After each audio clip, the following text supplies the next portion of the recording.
Welcome back to looking at conflict in business. We've spent a bit of time, I suppose, earlier on in the year, looking at conflict between, I suppose, employers and employees, and we kind of moved away from that. But I kind of want to pick up a small bit on what we finished on, I suppose, in the last class that we would have done, and kind of build a small bit from there. I'm not going to do too much today. Just kind of a quick recap of the end of what we finished the last day, and moving on. So overall, the relationship between an employer and employee is industrial relations, and a conflict can be resolved. Obviously, we had looked previously at different conflicts. We had looked at strikes, and we had looked at trade unions and things like that, which, as I said, we will get to again, but I kind of just want to crack on a small bit.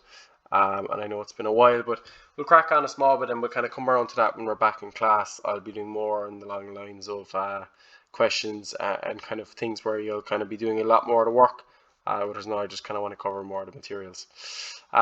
So we had looked at ways of resolving conflict: legislative, non-legislative. So non-legislative, again, is not going through a court of law, and legislative would be in doing so. So non-legislative, if we weren't going to go through law, how could we resolve a conflict between an employer and an employee? Meeting and talking. Obviously, a discussion should take place before anything happens, and trying to negotiate as to say, okay, this is what we want, and this is what you want, and can we make an offer to each other and resolve this, basically. Now, conciliation and mediation and arbitration are the next three, and they're kind of similar. So conciliation is an independent person, basically, which we call a conciliator, comes in to listen to both sides, and basically just, because both sides are getting their chance to speak, it can help towards resolving a solution. But the conciliator does very little in terms of influencing other sides. They're more or less just there to listen. Again, just in terms of quickly, if you want to jot down quick notes, the conciliator listens to both sides to help to come to an agreement. So just your note for that: conciliator listens to both sides to help to come up with an agreement. But as a mediator, hears both sides and outlines where they think the problem can be resolved, how they will go about it. So while a conciliator just listens, a mediator then will hear both sides and say, look, this is your problem here, this is your problem here, this is what we could do to figure it all out. So that's a mediator. So conciliator listens to both sides to help with the solution. A mediator listens to both sides and outlines how it could be resolved. Finally, arbitration. So an arbitrator is an independent person again, and they make a recommendation about how this can be resolved, and they put forth I suppose a proper proposal, but it's not actually, because again we're looking at non-legislative methods.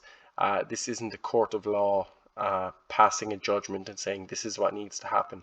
So generally, if you get to a stage where you have an arbitrator, they listen to both sides, everybody knows what's going on, the arbitrator gives an independent verdict as to how it could be resolved, but it's not in the court of law. So again, somebody can just decide, I'm not listening to this, and they can walk away from the table.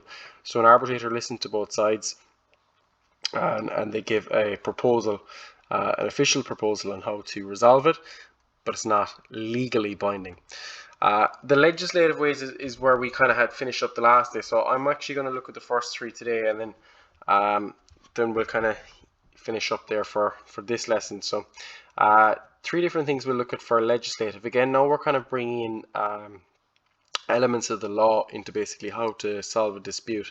So the Industrial Relations Act is basically an act which gives details to employers and employees on how action can take, let's say how strike action can take place, and certain information on laws. So it was introduced to improve relations in Ireland for employers and employees for disputes.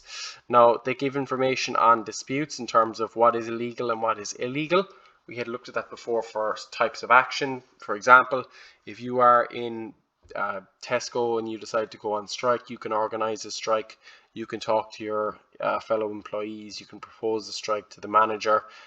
You can't just stand up on the checkout and say, you know what, I'm sick of this, and throw off your throw off your badge and storm out like you would see in a movie. That would be an illegal strike. So basically, just the Industrial Relations Act just kind of outlines, what is and what isn't a strike. There's a secret ballot needs to take place. So basically, it's an anonymous vote. So industrial action to be taking place, trade union members must vote in a secret ballot. So it's basically just confidential. So if you decide to take action, you are basically stating that I would like to take action, but you're doing so confidentially. So it's basically not to intimidate people. Everybody's watching to see who puts their hand up. It's a confidential ballot. A minimum notice must be given of 7 days before taking an action. So you can't decide to tell your employer that we're going on strike tomorrow and the employer is wondering what they're going to do with the shop or what they're going to do with the business. You need to give at least 7 days. And picketing, you have to picket, which is the stereo. If you're going to go on an official strike outside your building, it's the walking around with the signs or placards indicating that you're going on strike. That's the official measure that needs to take place. You need to kind of show up to your place of work still, and that's how you would have seen that before. It's the stereotype, whether it's a movie or whether it's something you'd seen before with teachers or nurses or something like that. It's the strike action that you'd see at the side of the road. And immunity means that the employer can turn around and then sue the trade union or sue people who are going on strike because of their losses, which is important as well. Otherwise, you'd intimidate people to say, if you go on strike, I'll fine you 2 weeks' wages or something like that. Would be illegal. And basically, this act is just in place to tell people what is and what isn't legal in terms of legislative action. The Workplace Relations Commission is a similar independent, more information body. There are 5 things that they offer, 6 things, sorry, that they offer there. So the WRC is another word for Workplace Relations Commission, independent body that provides a range of industrial-related services to employer and employees. Again, they're kind of very much information-based. 2 slides on this here, and then we'll finish up at Labour Court. So a couple of things that they provide. There's 6 here. First one is information. Obviously, they're just like our Industrial Relations Act. This is just information on its website, and you can phone them up to ask about your dispute and to say, look, this is my working conditions. Is this allowed or is this not allowed? They offer an advisory service to maintain a positive relationship in the workplace, so they can give you advice. Sometimes it could be the case of if you were starting off and you were 17 and you were working in a job and your manager was asking you to come in after school on Thursdays, but you're under pressure because you've stuff to study for, and you're worried that your manager could fire you or something like that. Just something simple and everyday example that could happen in a business, and you can ring up the WRC, and obviously they have their phone service there as an advisory, just to say, look, your manager, because of your age, you're not entitled to work more than so many hours in a week, you're not entitled to work more than so many hours before you go back to school or anything like that, and they just give advice. Conciliation is hears again, as I said before when we looked at the non-legislative, so they hear both sides to the argument to reach a mutually acceptable agreement, but they're not actually enforcing anything. Again, we've seen these next 2 more or less before with the mediator. What was that again? It was that you listen to both sides and basically you offer your agreement. So, but it's not similar to the last one where we had looked at. I was just going to bring it up rather than talking about it. The last one we looked at was for the non-legislative, so they hear both sides and outline how the problem should be resolved, but of course they're just outlining how it could be, and nothing is kind of set in stone. Because we're dealing with the Workplace Relations Commission now, we're dealing with an official lawful body. There's an officer in place to get both parties to get an agreement that they need to come to, and if this mediation is successful, it's written down and it becomes legally binding. So this is working with the Workplace Relations Commissions to set in stone your own law to say that, okay, look, this is the dispute we had and this is how it is going to be resolved, and it becomes legally binding. So if one person doesn't uphold to that, obviously they could be generally, I suppose, sued. The adjudication service is the officer investigates cases where mediation has been unsuccessful, where they couldn't come to an agreement. You hear both sides of the dispute and make a decision on how the case should be resolved. And again, this would be legally binding. So the adjudication service is there to listen to parties that simply cannot agree at all. The WRC formulates code of practice which are written or rules that define how people or organizations must behave in certain scenarios. And this is just kind of, I suppose, separate to what we looked at before. This is just more or less along the lines of about, hiring people, what are the steps that need to be involved in.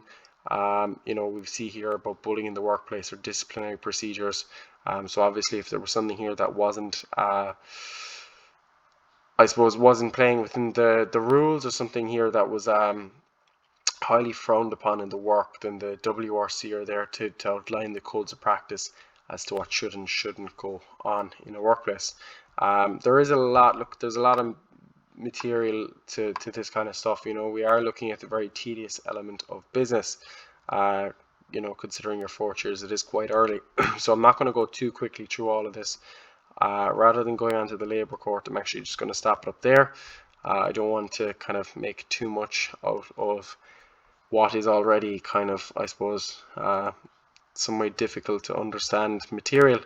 So again, all we've looked at today is non-legislative and legislative methods of resolving a conflict. So we have our non-legislative, which is going to meet and talk, try to negotiate the problem. Conciliator, somebody who listens, and hopefully it gets solved. If that doesn't work, we can go to a mediator. They'll listen and they'll offer a solution. And then we can go to an arbitrator, and they'll listen and they'll offer, again, similar enough, but a formal procedure on how we could fix our problem. But none of these methods here are law abiding, as in the sense that they're not going to create any law to state that you have to do what they tell you to do. You don't actually have to listen because it's non-legislative. What is legislative here is more along the lines of bringing in something into the law. So Industrial Relations Act is an information act stating what can and can't be done, and this is just their guidelines here, about which are the illegal and which are legal disputes. This is how you go about it. You give them 7 days notice, and that you have to hold a secret ballot for confidentiality reasons. You have to walk around with pickets with the signs, and you can't be fined for going on strike. So this is our general information. These are just the main features of the Act. And again, we looked at Workplace Relations Commission, and I'm going to be quickly going through this annex again because there is a lot to it. They provide information and their advisory services to maybe how you could fix your problem with your employer-employee. And again, conciliation here is both sides, but in this case, the mediator comes to hopefully a legally binding agreement. And if not, the adjudication service again will listen and try to make a decision on what should happen to fix the problem. Codes of practice is again just a list of information as to what can and can't take place. So this is just a quick kind of recap as to stuff that we looked at so far, and kind of we have a few more, maybe a couple of more lessons on this kind of element of business, and we'll be getting to more questions on this kind of stuff later on in the year when we're back in class. Thanks for listening.